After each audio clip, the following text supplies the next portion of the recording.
नमस्कार मित्रांनो, माझं नाव प्रमोद मोहिते. माझ्या चॅनलवर आपल्या सर्वांचे स्वागत आहे. आजच्या व्हिडिओमध्ये आपण पाहणार आहोत की फ्युचर अँड ऑप्शनचं जे ट्रेडिंग करतात लोक, त्याचा ITR कसा फाईल करायचा किंवा त्याची प्रोसेस काय असणार आहे, ह्या व्हिडिओमध्ये आपण पाहणार आहोत. तर जास्त न बघता आपण या व्हिडिओला सुरुवात करूया. सर्वप्रथम तुम्हाला तुमच्या ब्रोकरकडून टॅक्स रिपोर्ट हा मागवून घ्यायचा आहे किंवा डाउनलोड करायचा आहे. आता अशा प्रकारे टॅक्स रिपोर्ट असतो, त्यामध्ये तुम्हाला प्रॉफिट तुमचा काय असेल, लॉस असेल, हा असं दिसलं पाहिजे. आणि तुमचा हा मेन गोष्ट टर्नओव्हर, हे टर्नओव्हर तुम्हाला तिथं टॅक्स रिपोर्टमध्ये मेन्शन असला पाहिजे, तरच तुम्हाला काय करता येईल, पुढची गोष्ट करता येईल. आता इथं बघू शकता तुम्ही, तुमच्या इन्कम टॅक्सला लॉग इन करायचं आहे. लॉग इन केल्यानंतर तुम्हाला ई फाईलमध्ये यायचं आहे. ई फाईल आल्यानंतर तुम्हाला असेसमेंट चॉईस करून ऑनलाईन हा मोड चॉईस करायचा आणि कंटिन्यू म्हणायचं आहे. कंटिन्यू म्हटल्यानंतर आता इथं मी काय केलेलं आहे, पहिल्यांदा भरून ठेवलेलं आहे ITR. का तर आपला वेळ जाऊ नये व्हिडिओ पाहण्यात, त्यामुळे आपण काय करणार आहे, शॉर्टमध्ये हा व्हिडिओ पाहणार आहोत. तर इथं तुम्हाला रिझ्यूम फाईल करत आहे. इथं तुम्हाला पहिली गोष्ट, तुमचं जे काय शेड्यूल आहे ते शेड्यूल कुठले कुठले असले पाहिजे हे तुम्हाला लक्षात आलेलं पाहिजे. आता पहिले हे आपलं जनरल शेड्यूल तर असणारच आहे.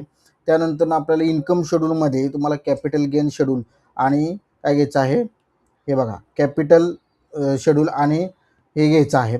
आणि तुम्हाला हे वाटल्यास हे शेड्यूल 12A वर घेतलं तरी चालेल. तर अशा प्रकारे तुम्हाला सिलेक्ट करून कंटिन्यू म्हणायचं आहे. हे बी कंटिन्यू म्हणायचं आहे. जिथं तुम्हाला येस म्हणायचं इथं येस म्हणू शकता, इथं कंटिन्यू म्हणायचं आहे. त्याचबरोबर कंटिन्यू. आणि अशा प्रकारे आपल्याला तर हे शेड्यूल आलेलं आहे. तर शेड्यूलमध्ये तुम्हाला पर्सनल इन्फॉर्मेशनमध्ये पहिली गोष्ट महत्त्वाची काय ठेवायची आहे, तुम्हाला फायलिंग स्टेटस काय करायचे, 31 ऑगस्ट करायचं आहे इथं. त्याचबरोबर तुम्ही खाली आल्यानंतर तुम्हाला इथं विचारेल, do you have income from business. आता हे फ्युचर अँड ऑप्शन हे एक प्रकारचा बिझनेसच आहे, म्हणून इथे तुम्हाला येस म्हणायचं आहे. त्याच्यानंतर तुम्ही फॉर्म मागच्या वर्षी 10 IEA भरला असेल तर येस म्हणायचं. येस म्हणलं तर तुम्हाला इथं तिचा कोणत्या इयरला असेसमेंट इयरला भरणं, ॲक्नॉलेजमेंट विचारायचं. तर आपण भरलेलं नाही तर नो म्हणायचं आहे. त्याचबरोबर इथं पण तुम्हाला इथं नो करायचं आहे. नो केल्यानंतर खाली यायचं आहे. आता रेसिडेंट स्टेटस आणि तुम्हाला ते एरर येऊ शकतं, तर 182 दिवस इन इंडिया आणि ते बाकीच्या गोष्टी तुम्हाला नो यायचं आहे. आल्यानंतर तुम्ही खाली इथं ऑडिट इन्फॉर्मेशनमध्ये are you liable to maintain accounts as per 44A, तर यामध्ये येस म्हणायचं आहे, बाकीकडे नो करायचं आहे.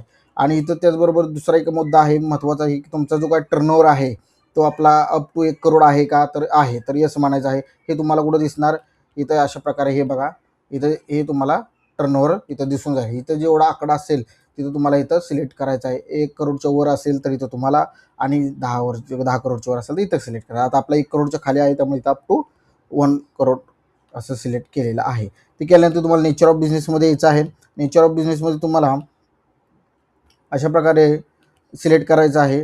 तुम्ही ते आल्यानंतर तुम्हाला तुमचा कोड आहे 21010, फ्युचर अँड ऑप्शन ट्रेडिंग, याला क्लिक करायचं आहे. तुमचं जे काय असेल नाव ते टाकायचं आहे आणि सेव्ह म्हणायचं आहे. सेव्ह म्हटल्यानंतर तुम्ही खाली आल्यानंतर तुम्हाला कन्फर्म म्हणायचं आहे. कन्फर्म म्हटल्यानंतर हे तुम्हाला हे पॉईंट महत्त्वाचे झाले, बरोबर. पर्सनल इन्फॉर्मेशनमध्ये, जनरल इन्फॉर्मेशनमध्ये आपण हा शेड्यूल काय दिलेला आहे, भरलेला आहे. आता बॅलन्स शीटमध्ये आल्यानंतर तुम्हाला बॅलन्स शीटमध्ये तुम्ही रफली तुमची काय असेल ती बॅलन्स शीट बनवून तुम्हाला जे काय करायचं आहे, इथं डिटेल भरायचे आहेत. सोर्स ऑफ फंडमध्ये काय असेल तुमचं, आणि ॲप्लिकेशन फंड ऑफ फंड असं असेल तर तुम्हाला ते कन्फर्म. आता हे आपले मॅच झालेलं आहे म्हणून कन्फर्म करत आहे. त्याचबरोबर तुम्हाला मॅन्युफॅक्चरिंगमध्ये यायचं आहे, तिथं काही करायचं नाही आहे, कन्फर्म म्हणायचं आहे.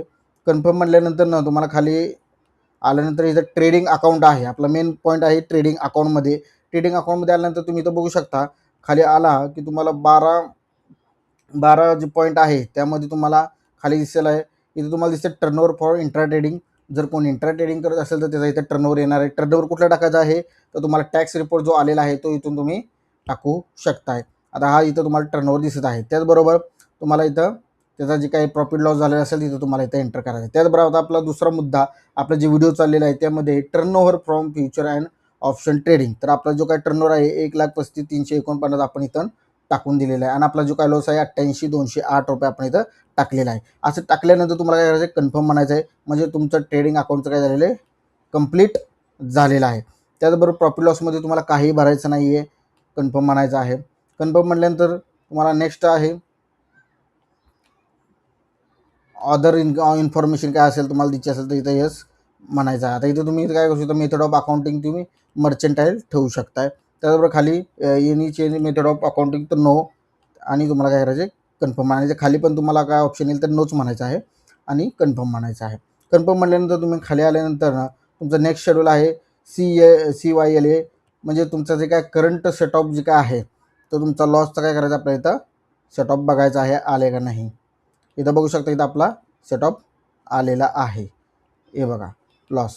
त्याचबरोबर तुम्हाला कंटिन्यू म्हणायचं आहे.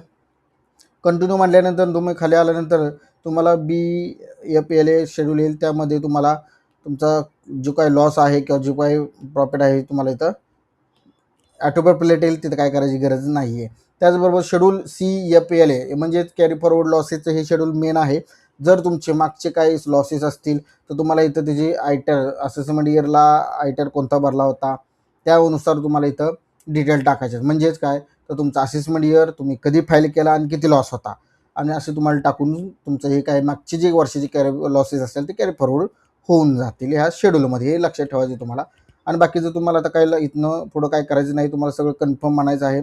आता आपण हे सगळं कन्फर्म केलेलं आहे. बाकी शेड्यूलमध्ये तुमची काही इन्फॉर्मेशन नाही आहे, आपण सगळं सेव्ह केलेलं आहे. आता इथं तुम्हाला पार्ट TI यायचं आहे.